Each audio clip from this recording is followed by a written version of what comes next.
Hello everyone, welcome back to my channel roots of special education. Guys, आज के session में हम लोग एक और असेसमेंट टूल डिस्कस करने जा रहे हैं और ये असेसमेंट टूल जो है ई लर्निंग डिसेबल बच्चों से कनेक्टेड है। और ये टूल ना केवल स्टूडेंट्स को, चाहे वो डिप्लोमा बीएड कर रहे हैं, ना केवल सीटेट टेस्टेड करने वाले स्टूडेंट्स को, बल्कि जो टीचर्स स्पेशल एजुकेटर बन चुके हैं, चाहे वो आईडीएसएस में काम कर रहे हैं या सर्व शिक्षा अभियान में काम कर रहे हैं या किसी जनरल स्कूल में जो है स्पेशल एजुकेटर की पोस्ट पे काम कर रहे हैं, ये सभी के लिए एप्लीकेबल है। इवन मैं तो कहूंगी जो जनरल एजुकेटर है उनके लिए भी टूल बहुत बेनिफिशियल होने जा रहा है। तो ये टूल की जानकारी गाइस बहुत बेनिफिशियल है आपके लिए। इसीलिए मैं आप सबसे रिक्वेस्ट करूंगी कि वीडियो के अंत तक जुड़िएगा, क्योंकि यहाँ पर टूल को कैसे यूज करना है, टूल से रिलेटेड सारी इंफॉर्मेशन, चाहे वो आपके एग्जाम में काम आने वाली हो, प्रैक्टिकली कैसे यूज करना है, और उसका एक भरा हुआ सैंपल भी मैं आपके सामने लेकर के आऊंगी। इसमें किस तरह से वर्कशीट यूज होंगी, एवरीथिंग विल बी देयर। तो वीडियो के अंत तक जुड़े रहिएगा। तो विदाउट वेस्टिंग टाइम हम स्टार्ट करते हैं आज का वीडियो। तो माई सेल्फ रेनू उपल, जैसा कि आप सब लोग जानते हैं गाइस, मैं असिस्टेंट प्रोफेसर हूँ स्पेशल एजुकेशन के फील्ड में। और अभी एज ए यूट्यूबर काम कर रही हूँ आप सबके साथ में, जहाँ पर diploma BEd MEd special education और सी टेट एच टेट जो है, और आपके जो है डीएसएस भी, ये जितने भी कॉम्पिटिटिव एग्जाम है उनसे रिलेटेड कंटेंट आपको देखने के लिए चैनल पर मिलेगा। और ये रहा आपका टूल असेसमेंट टूल, जो कि ग्लैड, इसकी हम लोग आज डिस्कशन करेंगे। Glad assessment tool, yes you are right, glad assessment tool की हम लोग चर्चा करने जा रहे हैं, जिसका फुल फॉर्म आप सबको पता है, grade level assessment device. Grade level, तो गाइज ये जो टूल है, ये किसी तरह का डायग्नोसिस नहीं करने जा रहा है, जबकि ये जो टूल है एक इस तरह की असेसमेंट डिवाइस है, ये बच्चे का ग्रेड पता करेगा कि बच्चा एक्चुअल में किस ग्रेड का है, मीन्स किस सेक्शन, किस क्लास का, सॉरी सेक्शन नहीं, किस क्लास का, है ना। क्लासेस की बात हम लोग यहाँ पे करने जा रहे हैं। तो कितनी क्लासेस तक होगा, ये सारी चीजें जो है मैं आपको टूल के अंदर बताने जा रही हूँ। तो इस टूल में हम लोग क्या है ग्लैड टूल, किस तरह से इसका यूज होता है, इन सब के बारे में, किसने ये टूल बनाया है, किस प्रोजेक्ट के अंदर था, सारी चीजें जो हम लोग इस टूल के अंदर जो है वो डिस्कस करने जा रहे हैं। तो देखते हैं। ग्लैड, जैसा कि आपके सामने है गाइस, फुल फॉर्म क्या है ग्लैड का? Grade level assessment device. क्या है? Grade level assessment device. Okay, तो ग्रेड लेवल असेसमेंट डिवाइस जो कि किसके द्वारा बनाया गया था? डॉक्टर जयंती नारायण। अब टूल आपके सामने डॉक्टर जयंती नारायण के द्वारा बनाया गया था। एंड प्रोजेक्ट जो है वो आईसीएसएसआर के द्वारा जो बनाया गया था, जो इंडियन जो है वो साइंटिफिक साइंस रिसर्च की बात करता है ना। और क्या बोलते हैं, इंडियन काउंसिल है, ओके, सोशल साइंटिफिक रिसर्च के ऊपर। और इसका मैंने एक शॉर्ट्स भी डाला था इसकी जानकारी के लिए। ठीक है, तो इनका मुख्य काम यही है कि स्कॉलरशिप देना और ये ग्रांट देना, जितने भी टाइप की रिसर्च डेवलपमेंट है इंडिया के अंदर विद इन कंट्री जो है। ओके, तो grade level assessment device for children with learning problems in schools, general school, special school, जो लर्निंग प्रॉब्लम वाले बच्चे थे। लर्निंग प्रॉब्लम वाले बच्चों का दायरा आप सब समझ सकते हैं कितना ज्यादा है ना। लगभग 5% के जो है करीब जो स्कूल गोइंग जो बच्चे हैं, वो लर्निंग डिसेबिलिटी से जो है वो अफेक्टेड होते हैं। आप सब इस बात को जानते हैं, तो आप देख सकते हैं कि इस टूल को जानने की हम सबको कितनी ज्यादा जरूरत है। तो ग्रेड लेवल असेसमेंट डिवाइस, जैसा कि आपको बताया था, आईसीआईएसएसआर के द्वारा फंडेड है। डॉक्टर जयंती नारायण जो कि नेशनल इंस्टीट्यूट की जो टीम थी, उन्होंने जो है इस टूल को डेवलप किया। ओके, अब टूल का कंटेंट देख लेते हैं गाइस, क्या है इस टूल में। आपको कुछ इंट्रोडक्शन मिलेगी। अच्छा, उसके बाद मैं आपको बता दूं कि इस टूल का जो पीडीएफ है, ओके, इस टूल का पीडीएफ में आपको जो व्हाट्सएप चैनल है, व्हाट्सएप ग्रुप है रूट्स ऑफ स्पेशल एजुकेशन का, और टेलीग्राम चैनल है रूट्स ऑफ स्पेशल एजुकेशन का, वहां मैं आपको दे दूंगी। तो पूरी आपको बुकलेट ग्लैड की आपको वहां पर मिलेगी। तो लिंक जो है दोनों का ही आपको जो है वो डिस्क्रिप्शन बॉक्स में मिल जाएगा, वहां से जाके व्हाट्सएप ग्रुप और जो है टेलीग्राम चैनल जो है वो ज्वाइन कर सकते हैं। तो अब इस टूल के अंदर आपको क्या क्या मिलने वाला है?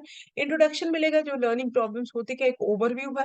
ओके, अब यहाँ पर जो हम ग्रेड की बात करें, तो कितने ग्रेड की आपको यहाँ पे वर्कशीट्स मिलने वाली है, क्योंकि लर्निंग प्रॉब्लम से रिलेटेड है, तो यहाँ के डोमेन भी आपके इस तरह से सब्जेक्ट, 3 सब्जेक्ट को इंक्लूड किया गया, बेसिक जो सब्जेक्ट्स हैं, इंग्लिश, हिंदी और मैथमेटिक्स।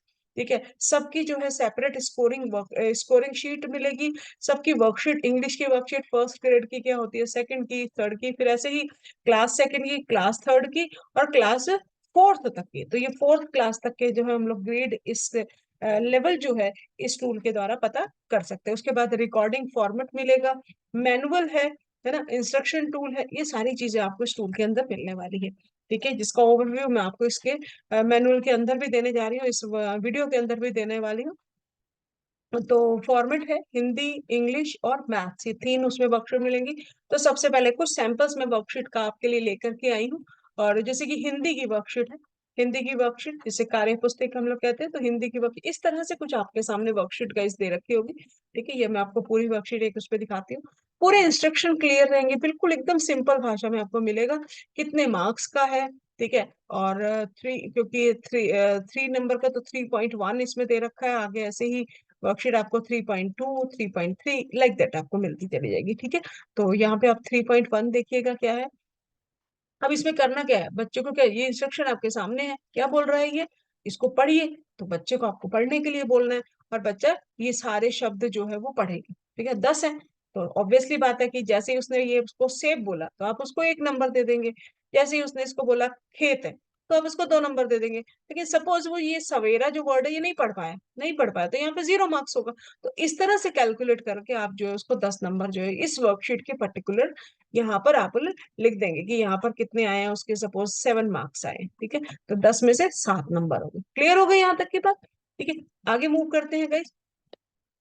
नेक्स्ट वर्कशीट आपके सामने है। जैसे यहाँ पे, सॉरी, ये भी रीडिंग से ही रिलेटेड है। ठीक है, हिंदी की रीडिंग की बात हो रही है यहाँ पर भी। तो यहाँ पे यही बोल रहा है, फिर इसको पढ़ने की बात करें कि इन शब्दों को पढ़िए। जैसे जैसे देखिए डिफिकल्टी लेवल, ये अलग तरह के शब्द हैं। फिर ये आगे मात्रा वाले शब्द भी इसमें आ चुके हैं, मिक्स शब्द है। तो ये भी 1 नंबर का एक शब्द है। ठीक है, अब उसके बाद आगे कार्य पुस्तक, मैंने हर तरह के सैंपल लेने का यहाँ पर प्रयास किया, तो इस तरह से 4.1 है। तो यहाँ पे आपके ये क्या है, 5 नंबर, .5, यानी आधे नंबर का एक आपका उसका आंसर रहेगा। तो टोटल 5 नंबर का ही रहेगा। अब इसमें करना क्या है, इंस्ट्रक्शन आपके सामने क्या बोल रहा है करने के लिए, कि नीचे लिखे शब्दों में रेखांकित अक्षरों को दिखाओ। अब ये जो रेखांकित अक्षर है, यानी कि म के नीचे रेखा देखा दीजिए, इसको आपको बताना है कि कौन सा है। तो ऑब्वियसली बच्चा जो, अगर उसको पता है म शब्द की पहचान है, तो यहाँ पर आप उसको ये बताएगा और यहाँ पर ये बताएगा। तो इसका मतलब यहाँ पे आप उसको कितने मार्क्स दे देंगे, यहाँ पर आप उसको 0.5 स्कोर जो है वो दे देंगे, यानी आधा नंबर जो है इसको मिल जाएगा। फिर आधा इसके लिए, आधा इसके लिए, इस तरह से करके जो है आपको पूरे इस वर्कशीट के, उसको कितना स्कोर मिलने जा रहा है, पूरी इस वर्कशीट का उसको जो है वो मैक्सिमम 5 नंबर मिलने जा रहा है। तो अगर मान लीजिए 2 गलत कर दिया उसने, तो 4 नंबर हो जाएंगे, लाइक दैट। तो ये स्कोर आपको यहाँ भरते जाना है हर उसको। ठीक है, सबके लिए देखिए स्कोरिंग के लिए आपको जगह दे रखी है यहाँ, हर उसका यहाँ पे आपको उसका स्कोर, क्योंकि आगे स्कोरिंग शीट आएगी तो वहां पे आपको भरना होगा इसको। ठीक है, फिर हिंदी के इसमें देखिए 4.2 में क्या है, ये भी रेखांकित शब्द को दिखाने के लिए बोल रहा है, क को ह को। तो ये क्या है, हम शब्दों की पहचान का हम लोग क्या कर रहे हैं, हम देख रहे हैं, वर्कशीट के द्वारा चेक कर रहे हैं कि क्या आप सच में उसको पता है या नहीं पता है। ठीक है, तो सॉर्टिंग हो रही है एक तरह की। ओके, फिर ऐसे ही यहाँ पे आप देखिएगा 4.3, यहाँ पे पढ़ो बता रखा है, और फिर उसका आंसर देने के लिए, जैसे एक अनसीन पैसेज होता है ना, जैसे जीवन एक गरीब बच्चा था, है ना, उसके माता, जीवन के बारे में एक छोटा सा पैराग्राफ दे रखा, फिर बोला जीवन कौन था, जीवन में कौन सा अच्छा गुण था। तो लाइक दैट। तो अब यहाँ पे 1 नंबर का एक क्वेश्चन है, तो अगर बच्चा ये बता देता है इसको पढ़ने के बाद, जीवन कौन था, तो एक गरीब बच्चा था, अगर ऐसा बोलता है तो 1 नंबर आप उसको देंगे। ठीक है, अमीर था या गरीब था, अगर गरीब था तो 1 नंबर उसको मिल जाएगा। ठीक है, तो इस तरह से जो है उसको कितने मार्क्स मिलने हैं, यहाँ पर आप जो है मैक्सिमम 5 नंबर। अगर एक क्वेश्चन भी उसने गलत बोलता है तो आप इसको यहाँ पे क्या करेंगे, यहाँ पे आप उसको जो 1 नंबर काट लेंगे। ठीक है, तो 1 नंबर करे 4 नंबर हो जाएंगे। तो इस तरह से आपको सारी स्कोरिंग जो है वो करनी है। अगला क्या दे रहा है, बिल्कुल इंस्ट्रक्शन एकदम क्लियर। ठीक है, रेखांकित वर्ण को सर्कल करिए। तो यहाँ पे ब है, इसको उसने सर्कल कर दिया। एक आपको करके भी दिखा रखा अ है, तो अ को सर्कल करिए, तो वो यहाँ पे सर्कल करेगा। समझ आ रही है बात को। तो ये इस तरह से वर्कशीट हो जाएगी। तो एकदम आसानी से, अगर आप, इवन मैं कहती हूँ पेरेंट्स भी इस चीज को यूज कर सकते हैं, कोई भी इसको जो है वो सिंपल, यदि वो इंस्ट्रक्शन पढ़ता है तो वो इसको यूज कर लेगा। ओके, तो आगे मूव करते हैं। तो ये ऐसी हिंदी की वर्कशीट ये भी है आपकी सर्कल करने की है। उसके बाद लिखने की आगे, क्योंकि रीडिंग राइटिंग अर्थमेटिक की तीनों चीजें आएंगी ना, तो यहाँ पे अब लिखने के आगे तो अब ये शब्द उसको जो है वो लिखने हैं। ओके, तो इस तरह से लिखने के आगे तो 10 अक्षर दे रखे, 10 अक्षर देख रखे, एक को लिखता है तो 1 नंबर हो गया, दूसरा लिखता है तो दूसरे नंबर हो गया। ऐसे करके यहाँ पे आपको उसका टोटल स्कोर लिखना है। ओके, ऐसे ही आपका गाइस हिंदी की कार्य पुस्तिका का हो जाएगा, है ना। इसमें भी लिखना है, इनको देख देख के उसको लिखना है। तो 20 शब्द हैं, तो 20 शब्द में से जितने भी वो सही लिखता है, यानी बच्चा देख के कॉपी भी कर पा रहा है, यहाँ पे आप कॉपी स्किल को आप बच्चे की देख रहे हो। ओके, आगे यहाँ पे हो गया, तो ये हो गया आपका हिंदी की वर्कशीट्स हो गई। इसी तरह से क्लास 1 की इंग्लिश की वर्कशीट आपके सामने है। तो इंस्ट्रक्शन बड़ी इसी तरह से इंग्लिश की दे रखी है, point the picture when asked. Okay, 1.1.1 है ना। तो अब इसमें क्या दे रखा है, ये स्कोरिंग, ये कोडिंग है गाइस, जैसे जैसे आप वर्कशीट फिल करेंगे आपको समझ आ जाएगा। ठीक है, point two the picture when asked, आपको पिक्चर को पॉइंट करना है, और वो जब भी पूछा जाएगा, तो जैसे सपोज मैं बच्चे के पास हूँ, मैं असेसमेंट कर रही हूँ, मैं बच्चे को बोल रही हूँ कि बेटा इसमें क्लॉक कहाँ है, ये घड़ी कहाँ पर है, तो बच्चा इसको टिक कर ये पॉइंट कर देगा कि ये है घड़ी। ओके, जब मैं पूछती हूँ टेलीफोन कहाँ है, तो यहाँ पे है टेलीफोन। ठीक है, या फिर इंग्लिश की वर्कशीट है, अगर बच्चे का इंग्लिश मीडियम है तो इंग्लिश मीडियम में देखो वेयर इज द चेयर, तो बच्चा उसको टिक कर यहाँ पे पॉइंट कर देगा, चाहे फिंगर लगाए चाहे पेंसिल लगाए, कैसे भी। अगर इस तरह से बच्चा सही कर रहा है तो ये आपका कितना हो जाएगा, इसका स्कोर, इसका स्कोर जो है वो आपका 1 स्कोर आपको जो है ईच आंसर के लिए उसको मिलने वाला है। तो टोटल यहाँ पे जितना भी स्कोर आएगा वो यहाँ भरेंगे आप। नेक्स्ट वर्कशीट है point two the picture when asked, same जानवरों की पिक्चर दे रखी है, तो आप पूछेंगे लॉयन कहाँ है, डॉग कहाँ है, कैट कहाँ है, रेट कहाँ है, एलिफेंट कहाँ है, लाइक दैट। ठीक है, इसी तरह point two the picture when asked, तो इस तरह से ये है ना वर्कशीट्स आपको दी है। यहाँ पे मीन्स ऑफ ट्रांसपोर्ट हो गया, है ना। अब फ्लैश कार्ड जो है वो वर्कशीट में कन्वर्ट हो रहा है, ऐसी वेजिटेबल्स आ गई है। इसी तरह से ये आपने पूछना व्हाट इज दिस, बच्चा अब बताएगा, है ना। यहाँ वहां पे हम बोल रहे थे कि टमाटो कहाँ है, या फिर फ्लावर कहाँ है, लेकिन यहाँ पर बच्चे से पूछना व्हाट इज दिस। अब इंस्ट्रक्शन आपको ध्यान से पढ़नी है, तो यहाँ पर बच्चे से ही पूछना है कि अब मैं यहाँ पे पॉइंट करी और बच्चा बताएगा कि ये क्या है। तो जैसा मैंने सपोज यहाँ पे पॉइंट करा कि व्हाट इज दिस, तो अब बच्चे को पता चल गया कि ये पूछ रहे, तो बच्चा बता देगा कि ये क्या है, बेड है, या जिससे भी उसको, अगर मान लीजिए हिंदी में बोलना है पलंग है, या फिर इसको अम्ब्रेला है, लाइक दैट। तो ठीक है, तो बच्चे को उस चीज का भाषा बैरियर नहीं हो सकती, लेकिन बच्चे को उस चीज का जो है वो पता होना चाहिए कि क्या है, कंसेप्ट क्लियर होना चाहिए। क्लियर, आगे मूव करते हैं। तो सेम यहाँ पर भी पूछेंगे कि ये क्या है, तो एप्पल है, ये क्या है, मैंगो है, this is banana, this is grapes and like that. Okay, इसी तरह से आपकी वर्कशीट व्हाट इज दिस, तो ये हम एक दोनों में अंतर समझिएगा। पॉइंट टू दिस, तो मैंने पूछा ही क्या है, ठीक है, और मैं उससे पूछ रही हूँ कि बाइसिकल कहाँ है, स्कूटी कहाँ है, तो वो बता रहा है। ठीक है, तो दोनों में डिफरेंस है, वो देख के। एंड व्हाट इज, आपकी बात को बच्चा रिसीव कर रहा है, अपने आप एक्सप्रेस कर रहे हैं, दोनों ही चीजें यहाँ पर जो आएंगी। Then what is happening in this picture, तो एक्शन पिक्चर होती है ना। अब मैं बता रही थी यहाँ पे बच्चे बोलेंगे दिस इज प्लेइंग, है ना, दे आर प्लेइंग, और she is dancing, like that, she he is sleeping. ठीक है, और ब्रशिंग, ईटिंग, तो इसके इस तरह से आप स्कोर देते चले जाएंगे। देन आपका क्लास 1 की ही वर्कशीट है, what is happening in this picture, इस पिक्चर में क्या हैपन हो रहा है। तो यहाँ पे आप देख रहे हैं प्यासा कौवा जो है, थर्स्टी क्रो की जो है स्टोरी को इमिडिएट कर रखा है, तो इस वे में वो बच्चा बताएगा, है ना, कॉम्प्रिहेंड करके बताएगा कि क्या देख रहा है। देन इसी तरह से मैथमेटिक्स की वर्कशीट होगी, तो आप देख सकते हैं when asked tell the answer, जब पूछा जाए तो उसको आंसर बताना है, तो अभी बताएगा बच्चा कि 4 + 5 कितना होगा, तो बता देगा कि ये 9 होगा, है ना। तो इस तरह से कुछ वर्कशीट्स आपको किसी में आपको शायद उसको टोटलिंग करनी है, ये सब करना है, कुछ बच्चे को आप जब वर्कशीट आप दे दोगे, तो वर्कशीट का प्रिंट करके हर बच्चे का अलग अलग रिकॉर्ड जो है वो बनेगा। तो प्रिंट करके आप बच्चे को देंगे, और वो फिर उसको हाँ, आपको इंस्ट्रक्शन उसको बताने की, पॉइंट टू द, मान लो इसको समझ नहीं आ रहा कि मैम इसमें क्या करना है। ठीक है, ये जैसे मनी का कंसेप्ट है, तो उसको समझ नहीं आ रहा कि करना क्या है, तो आप बताओगे कि जब आपसे पूछा जाएगा, तो जब मैं जो जो जो आपसे पूछूंगी ना, आप उस नोट के बारे में बताएंगे, तो मैं आपसे पूछ रही हूँ कि ये किस चीज का, कितने का नोट है, तो बोलेगा मैम 5 रुपए का है, ये कितने का है, 100 रुपए का है, ये कितने का, 2 रुपए का।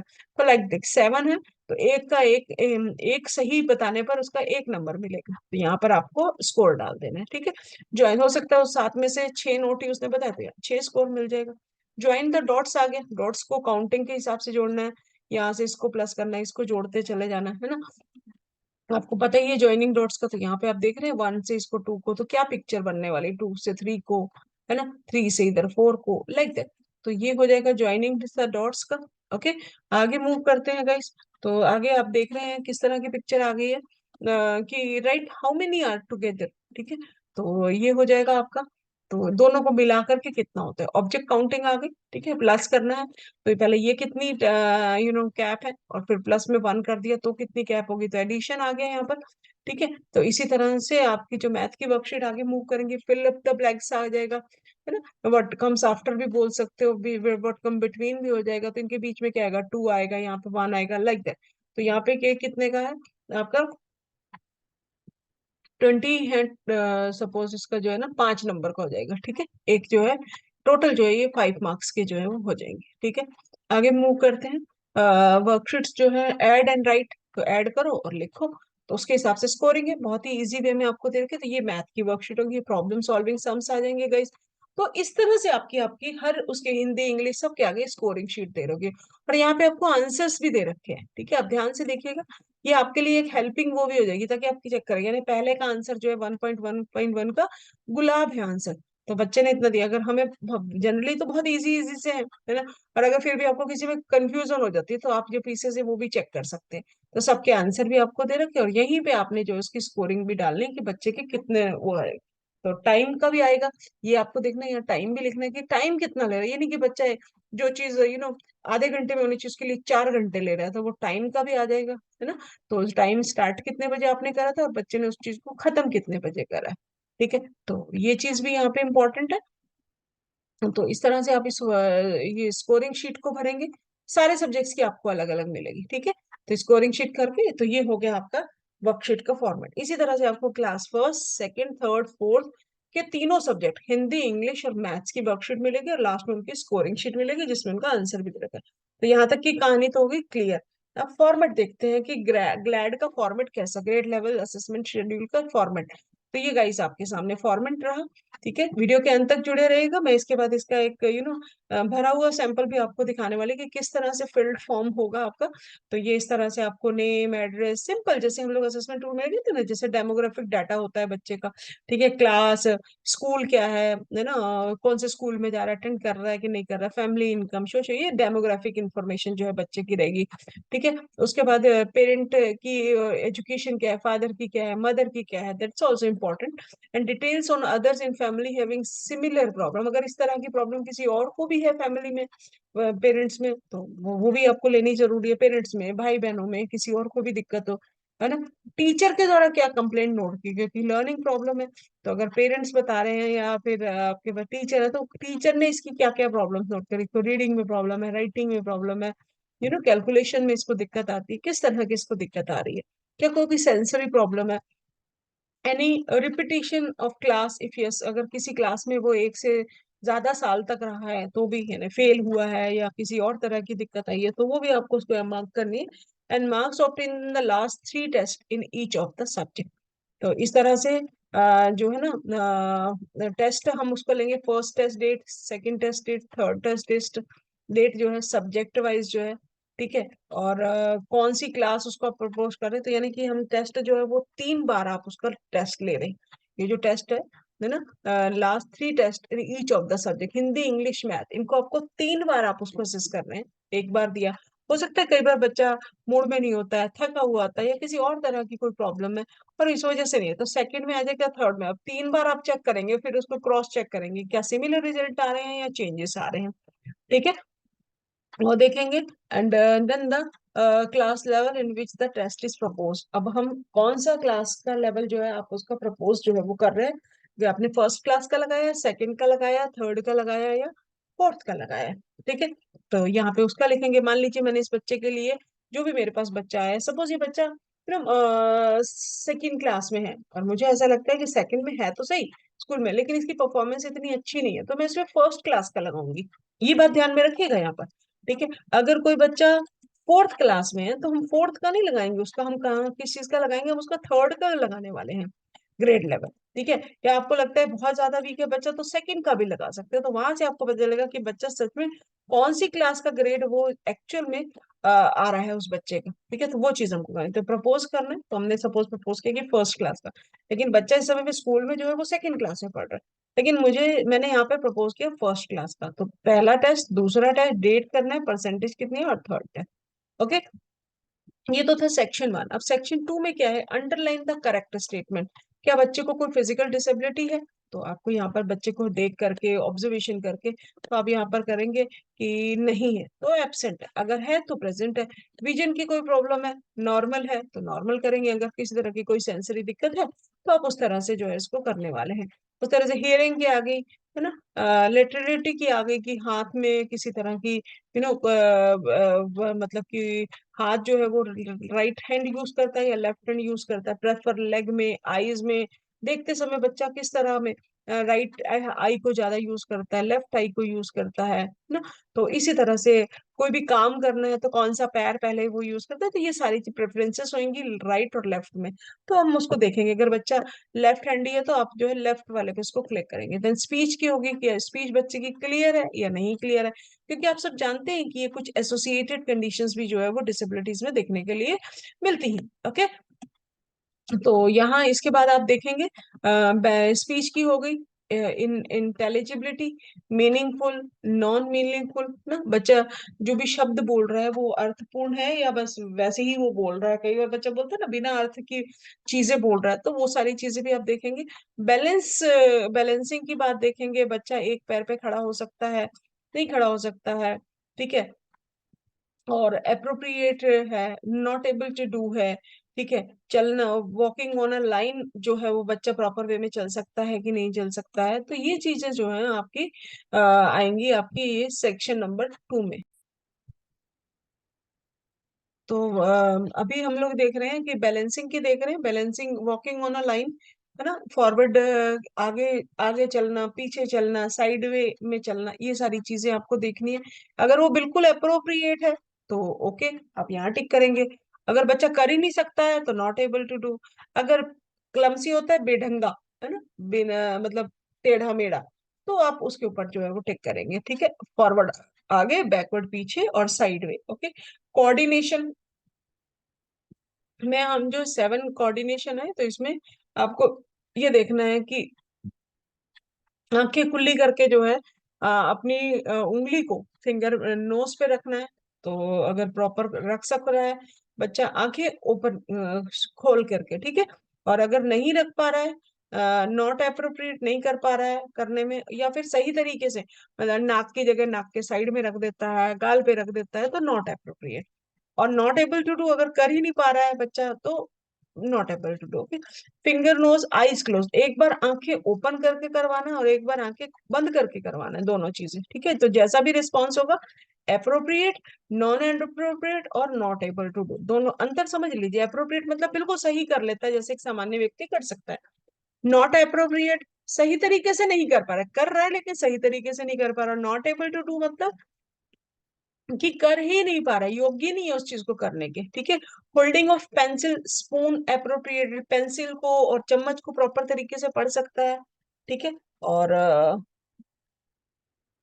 और maintenance of steps for rhymes, तो राइम्स पे कोई भी पोएम है उसके ऊपर पैरों को बजाना, ताल देना, ये क्या ये चीज प्रॉपर वे में कर पा रहा है, तो ये आपका जो है वो आ जाएगा सेक्शन नंबर टू में, जहाँ पे मेनली हम लोग कोऑर्डिनेशन को देख रहे हैं, ठीक है। और बाकी जो है physical disability, vision, hearing, literacy, है ना, लिटरेलिटी और स्पीच और बैलेंस को जो है देखा जा रहा है। उसके बाद है गाइस आपका सेक्शन नंबर थ्री। ये अलग अलग सेक्शंस में बटा हुआ है, ठीक है। ध्यान से समझिएगा, बहुत आसान है, कोई इसमें प्रॉब्लम की बात नहीं। यहाँ ऑब्जर्वेशन है, टिक अप्रोप्रिएट स्टेटमेंट।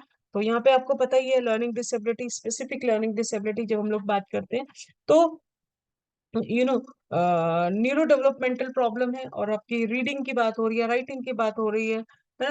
तो यहाँ पे आपको ऑब्जर्व करना है, तो ओरल रीडिंग में ये सारी चीजें आपको ऑब्जर्व करनी है। आप एक से ज्यादा भी हो सकती है, कोई एक भी हो सकती है।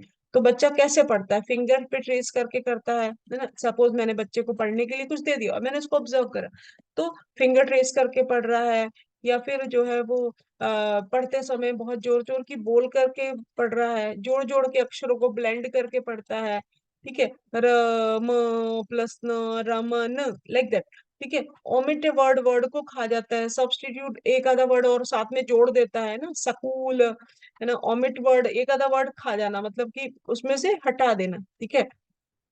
और पानी को प बोलना या नी बोलना, लाइक दैट, तो वर्ड ओमिट हो गया।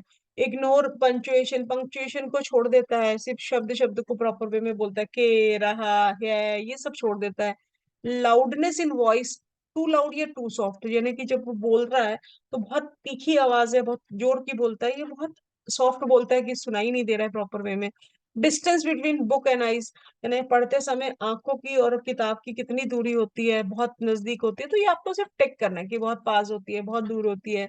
रीडिंग टू फास्ट, बहुत जल्दी जल्दी पढ़ रहा है या बहुत स्लो पढ़ रहा है। वर्ड्स को ऐड कर रहा है, मिस प्रोनाउंस कर रहा है ना, गलत प्रोनाउंस कर रहा है बच्चों को। और ये सारी, या इसके अलावा ये इन पॉइंट में कुछ नहीं आया और अगर आपको लग रहा है रीडिंग में कोई और इशू है तो आप वो यहाँ पे मेंशन कर सकते हैं। क्लियर? आगे मूव करते हैं guys। तो साइलेंट रीडिंग की यहाँ पे बात आ रही है। तो साइलेंट रीडिंग में आप लिप मूवमेंट को देखेंगे, प्रेजेंट है या नहीं है ना, बच्चा अंदर अंदर बोल रहा है या पूरा प्रॉपर, जैसे अ में कैसे लिप बनने चाहिए, ब बोलते समय लिप की पोजीशन, होठों की पोजीशन कैसी होगी, तो वो वैसा प्रॉपर में रहे, तो प्रेजेंट है या नहीं है तो वो टिक करेंगे। देन फिंगर ट्रेसिंग, है ना, बच्चा पढ़ते समय जो है वो अक्षरों पे उंगली रख रख करके पढ़ रहा है। Holds reading material too near, posture inappropriate, है ना, और बार बार रीडिंग मटेरियल को देख रहा है, तो फ्रिक्वेंटली लुक्स अवे, यानी इधर उधर देख रहा है रीडिंग मटेरियल को छोड़ करके, तो ये सारा साइलेंट रीडिंग में आ जाएगा सारी चीजें। देन है आपका रीडिंग कॉम्प्रिहेंशन, है ना, तो इसमें आप देखेंगे answer with prompts for every question, किसी भी क्वेश्चन का आंसर देने में कॉम्प्रिहेंशन पता है, जैसे हमने कॉम्प्रिहेंड करना, पहले उस चीज को समझना और फिर उसके बेस पे उसका चीज का हमको आंसर देना है। तो जब भी कोई आंसर देना होता है तो उसको थोड़ी बहुत प्रॉम्प्टिंग सहायता की आवश्यकता पड़ती है, तो यहाँ टिक करेंगे, है ना। Question to be repeated once twice three five time, जब भी मुझसे कुछ पूछते हैं तो उसको 3 4 बार क्वेश्चन को रिपीट करना पड़ता है, वो तब बताता है, तो आप सेकंड नंबर पे टिक करेंगे। एक भी हो सकता है, एक से ज्यादा भी हो सकता है, ठीक है। Question to be translated to mother tongue, जो भी क्वेश्चन हम पूछ रहे हैं उसको उसकी भाषा में हमको कन्वर्ट करके बताना पड़ता है, तब वो समझता है। जैसे मान लीजिए हिंदी भाषा हम लोग यूज कर रहे हैं और बच्चा नहीं समझ, तो मुझे शायद उसको हरियाणवी में या राजस्थानी में या बंगाली में, है ना, उस भाषा में उसको जो है मुझे तमिल में अगर उसको ट्रांसलेट करके आपको उसको बताना होगा। देन है आपका referring back to reading material, उसका रीडिंग मटेरियल का बार बार मुझे उसको बताना, देखो आपने क्या पढ़ा था, देखो मैंने आपको यहाँ पे ये पढ़ाया था, अब इसका आंसर दो। अगर इस तरह का आता है तो ये आपका रीडिंग कॉम्प्रिहेंशन का जो है वो इशू होगा। तो इसमें जो भी प्रॉब्लम है उसको यहाँ पे रिफ्यूजेस टू आंसर, आंसर देने को ही मना कर देता है, ठीक है, या फिर क्वेश्चन को ही बार बार रिपीट करता रहा, जैसे मैंने बोला व्हाट इज योर नेम, तो बोलेगा व्हाट इज योर नेम, है ना, तो लाइक दैट, या इसके अलावा कुछ है तो उसमें आप जो है वो टिक करेंगे। क्लियर हो गई यहाँ तक बात? आगे मूव करते हैं। अब राइटिंग का आ जाएगा। तो राइटिंग में आप देखिएगा कि किसी तरह का क्या क्या दिक्कत आती है, तो अपने ऑब्जर्वेशन है, एक भी हो सकता है, एक से ज्यादा भी हो सकता है, तो आप सबको पता ही है राइटिंग में लेफ्ट राइट का ओरिएंटेशन उसको पता है कि नहीं पता है, इग्नोर, मार्जिन को इग्नोर कर देता है, लाइन को इग्नोर कर देता है, ऊपर नीचे करके लिखता है, ओवर राइटिंग बहुत ज्यादा करता है, पोस्चर, बैठते हुए लिखते हुए उसका जो बैठने का पोस्चर है वो जो है वो गलत है।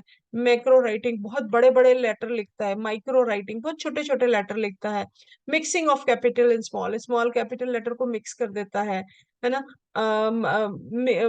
डॉट्स को जो है वो जैसे आई लिखना है तो उसमें डॉट को जो है वो खा जाएगा, ठीक है, ओमिट कर देगा।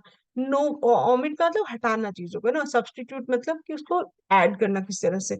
No proper spacing between words, ignore punctuation, punctuation को इग्नोर कर देता है, स्पेस के वर्ड के बीच में स्पेस नहीं देता, चिपका चिपका के लिख रहा है, लेटर का रिवर्स कर देता है, वर्ड्स का रिवर्स कर देता है, यानी वो उल्टा कर देगा, स्पेलिंग में गलती कर रहा है, इस तरह की कोई प्रॉब्लम आ रही है राइटिंग में स्पेशली, तो आप जो उनमें से टिक करेंगे आप। क्लियर?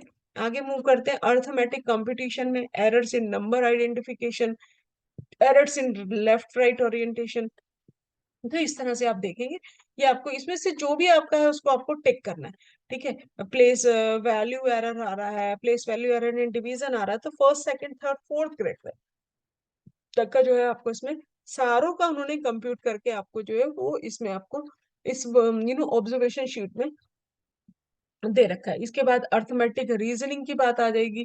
ठीक है, require assistant in solving story sums, किसी तरह की कोई स्टोरी सम है, प्रॉब्लम सॉल्विंग सम है, उसमें उसको प्रॉब्लम है। यहाँ पे रीजन तर्क लग रहा है ना, तो तार्किक क्षमता में इसकी प्रॉब्लम है, तो इसलिए वहां पे प्रॉब्लम आ रही है। Need to be read out for story sums, need to be explain, उसको अगर कुछ तरह के कोई सम्स उसको करने हैं, प्रॉब्लम सॉल्विंग या स्टोरी सम, तो उसको वो आपको पढ़ करके देने पड़ेंगे, उसको बताना पड़ेगा, तब वो सिर्फ एडिशन और सब्सट्रैक्शन नहीं कर पाएगा। लेकिन उसको खुद को पढ़ के स्टोरी को सॉल्व नहीं कर पाएगा, यानी खुद से वो स्टेटमेंट्स नहीं बना पाता है। तो अगर इस तरह की प्रॉब्लम आएगी तब करेंगे does not do it all, करता ही नहीं है स्टोरी सम्स, उसको बहुत डिफिकल्ट लगते हैं, तो इस तरह। देन ओरल रीडिंग की बात आ जाएगी। ठीक है, तो ये भी वही सेम सारी चीजें आपके सामने आ रही है, add a word, mispronunciation, बहुत ही क्लियर उसमें। साइलेंट रीडिंग हिंदी में, है ना, reading comprehension Hindi, writing Hindi, किस तरह की कोई, जैसे आप वर्कशीट यूज करेंगे तो ये आपको सारा समझ में आएगा किस तरह की वो इग्नोरेंस जो है वो कर रहा है। Then list any other behaviour in the child that is seemly odd और पिक्यूलर। अब ये सारी चीजें आपने उसकी टिक कर दी।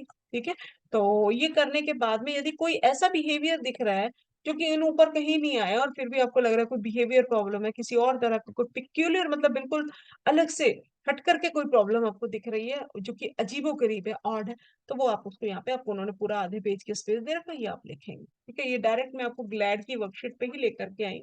देन आपकी कॉम्प्रिहेंसिव समरी रिपोर्ट आएगी, तो ये आपकी कॉम्प्रिहेंसिव समरी रिपोर्ट रहेगी, जिससे हम लोग रिपोर्ट बनाते हैं। वो फॉर्मेट उन्होंने आपको ग्लैड में दे दिया आपको। ठीक है, आप बकायदा अपने साइन करेंगे और ये पूरा का पूरा फॉर्मेट, नाम लिखेंगे, है ना, ये मैं आपको बताती किस तरह से आपको इसको करना है। तो कॉम्प्रिहेंसिव वे से आप एक समरी पूरी इसकी सारा जो अपने अभी टेस्ट किए हैं उनकी सबकी रिपोर्ट आप कैसे बना के पेरेंट्स को या अदर टीचर से किस तरह से डिस्कस करेंगे, उसके ऊपर बना बनाया फॉर्मेट है, जस्ट आपको चीजों को रखना है। बच्चे का नाम क्या है, क्लास करंटली अटेंडिंग, बच्चा किस क्लास में अभी है, सपोज जैसे मैंने आपको बताया कि सेकंड क्लास में है। क्लास लेवल टेस्ट, कौन सा टेस्ट उसको दिया गया है। ठीक है, तो ये मैं आपको बता देती हूँ, यहाँ पे तो बच्चे का नाम आ जाएगा। ठीक है, अब बच्चा अभी इस समय पे सपोज सेकंड क्लास में पढ़ रहा है। ठीक है, तो हम जो है ग्रेड लेवल टेस्ट जो है कौन सा हमने करा, फर्स्ट क्लास की तीनों सब्जेक्ट की वर्कशीट यूज करी। सपोज बच्चा थर्ड क्लास में है, तो हम उसका कौन सी क्लास का यूज करेंगे, सेकंड क्लास का यूज करने वाले हैं, तो यहाँ पे बच्चे की एज आ जाएगी।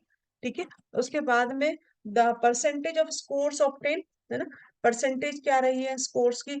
तो इंग्लिश में क्योंकि अगर जैसे हमने फर्स्ट क्लास का यूज करा है तो ये आपको सिर्फ इस वाले को भरना है। ओके, तो इंग्लिश में कितना स्कोर आया उसका, हिंदी में कितना स्कोर आया और मैथमेटिक्स में कितना स्कोर आ रहा है, तो ये मैं आपको अभी भरा हुआ सैंपल बताऊंगी तो ये और क्लियर हो जाएगा आपका। अगर हमने सेकंड क्लास का लगाया तो आपको ये यहाँ पे भरना होगा। क्लियर है, अब उसके बाद में इंडिपेंडेंट है, इंस्ट्रक्शनल है या फ्रस्ट्रेशन लेवल है, ये आपको टिक करना होगा। ठीक है, और ये कैसे डिसाइड करेंगे मैं आपको आगे फील्ड वाले उसमें बताती हूँ। फाइंडिंग्स और रिकमेंड, क्या आपने इस ग्लैड टूल को यूज करके क्या आपने फाइंड करा और आपका रिकमेंडेशन सुझाव क्या है कि आपको क्या करना चाहिए उसके अकॉर्डिंग। तो ये तीनों के अकॉर्डिंग ही आपके जो है वो रिकमेंडेशंस रहेंगे। ये जो तीन आपको क्राइटेरिया दे रखे हैं ना, इंडिपेंडेंट, इंस्ट्रक्शनल, फ्रस्ट्रेशन, हो सकता है कि बच्चा इंग्लिश में जो है वो इंडिपेंडेंट हो सकता है कि हिंदी में जो है वो बच्चा इंस्ट्रक्शनल लेवल पे कि थोड़ा बहुत निर्देश देने से काम चल जाएगा। लेकिन मैथमेटिक्स एक ऐसा सब्जेक्ट है जहाँ पे बहुत ही ज्यादा निराशाजनक स्थिति है, तो वहां पे बहुत स्कोर कम आया है, तो यहाँ पे जो हमें अलग से बच्चे को रिसोर्सेज जो है वो प्रावधान करने पड़ेंगे, चाहे वो रिसोर्स रूम में भेजिए, चाहे एडिशनल इंस्ट्रक्शन दीजिए, वट एवर। ओके, तो ये अब तो ये इसके लिए तो यहाँ पे हम क्या करेंगे, इंस्ट्रक्शंस जो है वो देंगे। ओके, तो ये रहा आपका आपका ये तो यहाँ पे आप अपने जो है वो डेट डालेंगे। रेफरल क्या रहे, कहीं और रेफर करने की उसको जरूरत है, सपोज बच्चे की मैंने देखा कि सेंसरी की प्रॉब्लम आ रही है, मैं देख रही हूँ कि बच्चा पढ़ते समय किताब को बहुत नजदीक, आंखों के नजदीक लेकर के आता है, सुनने में कोई प्रॉब्लम आ रही, तो हो सकता है मैं उसको रेफर करूँ एएनटी स्पेशलिस्ट के पास में या किसी और डॉक्टर के पास में। मुझे अगर लग रही है किसी तरह की फिजिकल प्रॉब्लम है, कोई बिहेवियर प्रॉब्लम है, तो हो सकता है मैं काउंसलिंग के लिए उसको भेजूं, बिहेवियर मॉडिफिकेशन के लिए शायद मैं स्पेशल एजुकेटर के पास भेजूं, तो ये सारी चीजें जो है वो होगी। और फिर उसके बाद आपका क्या आएगा, यहाँ पे आप सिग्नेचर करेंगे, तो यहाँ आपके सिग्नेचर आएंगे जो स्टूल को यूज कर रहे हैं। क्लियर, अब ये सैंपल है आपके पास में फिल्ड फॉर्म का। ओके, तो ये पूरा असेसमेंट टूल जो है मैं आपको इसकी पीडीएफ आपको टेलीग्राम चैनल और व्हाट्सएप ग्रुप पे मिल जाएगी, तो आप जो है इसको लेने के लिए आप उस पर ज्वाइन कर सकते हैं, लिंक डिस्क्रिप्शन बॉक्स में आपको मिल जाएगा। ठीक है। तो जैसा कि मैंने आपको सोशियो डेमोग्राफिक डाटा बताया था, तो ये बच्चा है कोई SR नाम का, 9 साल की उम्र है, मेल है ना। एड्रेस भर दिया हमने, क्लास 4th क्लास में इस समय पे वो पढ़ रहा है। स्कूल फला स्कूल है जिसको अटेंड कर रहा है, फैमिली इनकम इतनी है, मिडिल क्लास है, मम्मी पापा की एज है ना, ये सारा लिखा हुआ है। कंप्लेन एज नोटेड, टीचर ने क्या कंप्लेन किया कि पुअर इन रिटन टेस्ट, दो गुड और इन ओरल। ठीक है, रिटन टेस्ट में उसकी बहुत प्रॉब्लम है, लेकिन ओरल में जो है वो बहुत अच्छा करता है, ये पेरेंट टीचर ने जो है वो नोटिस करा है। राइटिंग बड़ी शबी है, बहुत ही खराब राइटिंग है। ठीक है, और नोटबुक वर्क भी जो है वो प्रॉपर वे में उसका नहीं हो पा रहा है, उसमें भी बना। तो ये प्रॉब्लम जो है वो टीचर ने नोट करी है। रिपीटिशन हुई है किसी क्लास की, नहीं, क्लासेस वो अपने कंटिन्यूशन में करता चला है।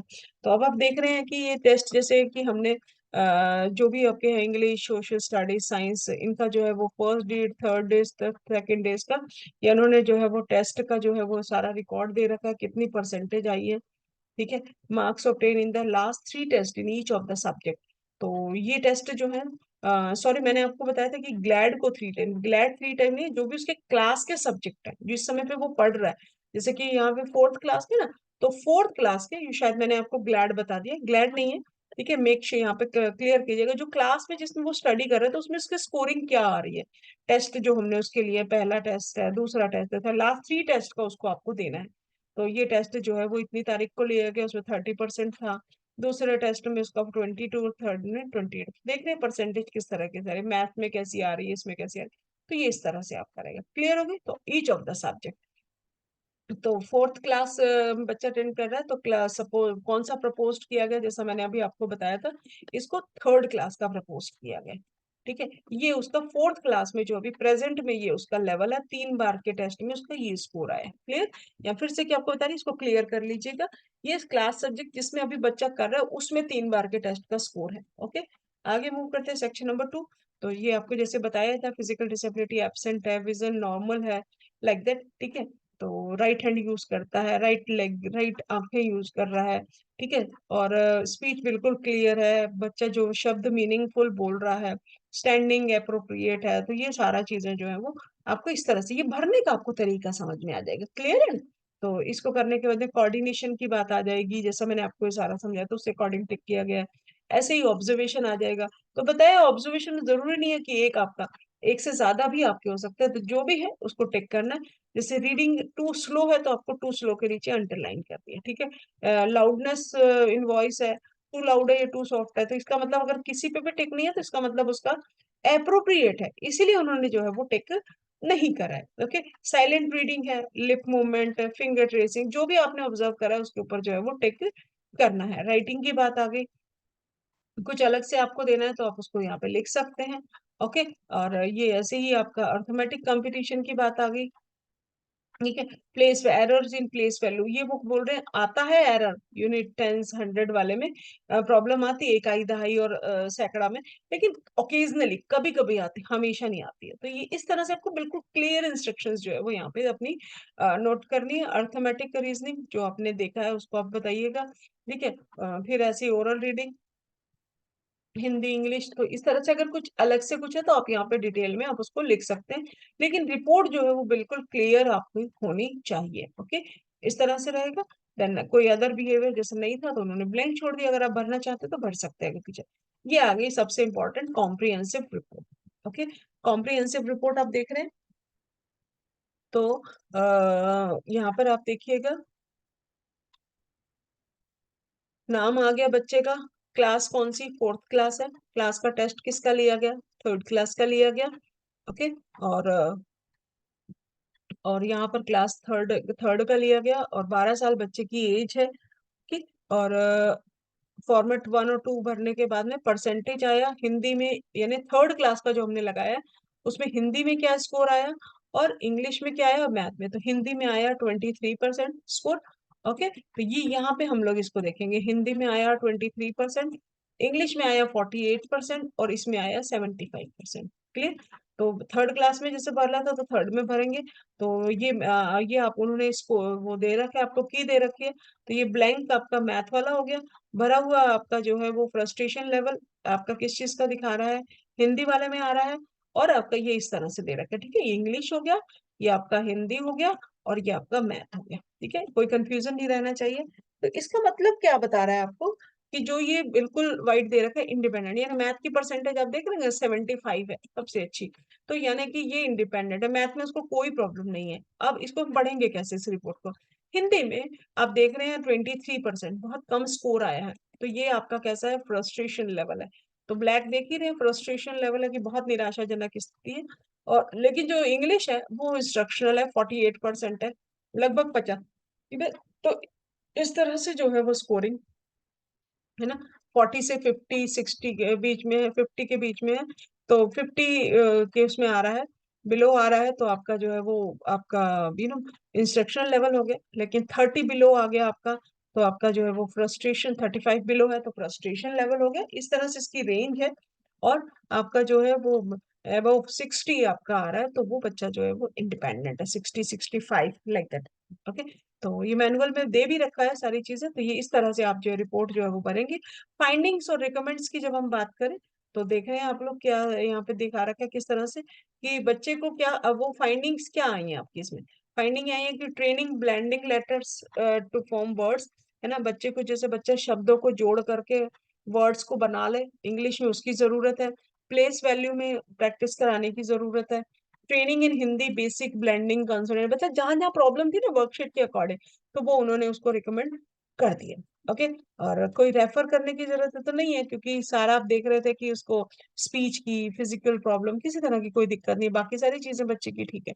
वो कर दी, यहाँ पे डेटा देगी और यहाँ पे आप साइन कर देंगे। तो ये था आपका ग्लैड टूल। आई होप कि गाइस आपको समझ में आ रहा होगा, है ना। अगर फिर भी कोई आपको क्वेरी है तो आप जो है वो पूछ सकते हैं। तो इस तरह से रिपोर्ट है, भरा हुआ फॉर्म इसीलिए आपके फिल्ड फॉर्म रखे ताकि आपको इसमें किसी तरह का कोई डाउट ना रहे। ओके। तो ये आप स्क्रॉल करके, पॉज करके आप इसको देख सकते हैं, नोट करके रख सकते हैं, ताकि आपको किसी भी तरह की कोई प्रॉब्लम ना हो। फिर भी कोई इशू रहता है गाइस, तो कमेंट बॉक्स में कमेंट करके पूछिएगा। आई होप कि ये टूल आपको समझ में आ गया होगा। अब आप इंडिपेंडेंट हो जाएंगे इस टूल को यूज करने में, चाहे आप किसी भी पोस्ट पे काम कर रहे हैं। तो क्योंकि लर्निंग प्रॉब्लम वाले बच्चे आपको हर जगह पे मिलेंगे, हर जगह पे। इवन आप एक ट्यूशन टीचर हैं तब भी आप इसको जो है वो यूज कर सकते हैं, क्योंकि ट्यूशन किस बच्चे की लगाई जा रही है, ट्यूशन लगाई जा रही है जहाँ बच्चे को थोड़ी प्रॉब्लम आ रही है, क्लास से सिर्फ जो क्लास वर्क है या जो स्कूल है उससे काम नहीं चल रहा, तो हम उसको एडिशनल रिसोर्सेज देना चाह रहे हैं, तभी ट्यूशन की हम लोग को जरूरत पड़े। तो इवन ट्यूशन टीचर भी इसको यूज कर सकता है, ये देखने के लिए कि बच्चे का एक्चुअल में कौन सा ग्रेड आ रहा है, किस ग्रेड का बच्चा का जो है वो लेवल है। इसीलिए इसको बोलते हैं grade level assessment device, that is glad. Okay. तो thank you so much guys, stay tune with the channel. अगर आपको कोई प्रॉब्लम हो, कुछ आप पूछना चाहते हो, तो कमेंट बॉक्स में कमेंट कर सकते हैं। अगर आपको पसंद आ रहे हो कंटेंट, तो आप लाइक शेयर और सब्सक्राइब करिए गाइस, और अपने फ्रेंड्स के साथ भी शेयर करिए। अभी फर्स्ट ईयर का लास्ट टाइम मैंने फर्स्ट ईयर का बहुत सारा कंटेंट जो है पेपर का मैंने अपलोड किया है। अभी इसके बाद डिप्लोमा सेकंड ईयर का कंटेंट प्रिपेयर किया जा रहा है, और बीएड के भी फर्स्ट ईयर का पेपर, जैसा कि रिक्वेस्ट किया गया असेसमेंट का पेपर, और बीएड के फर्स्ट ईयर के पेपर को जो है वो कंटिन्यू करा जाएगा। तो stay tune with the channel guys. Thank you so much guys, thank you.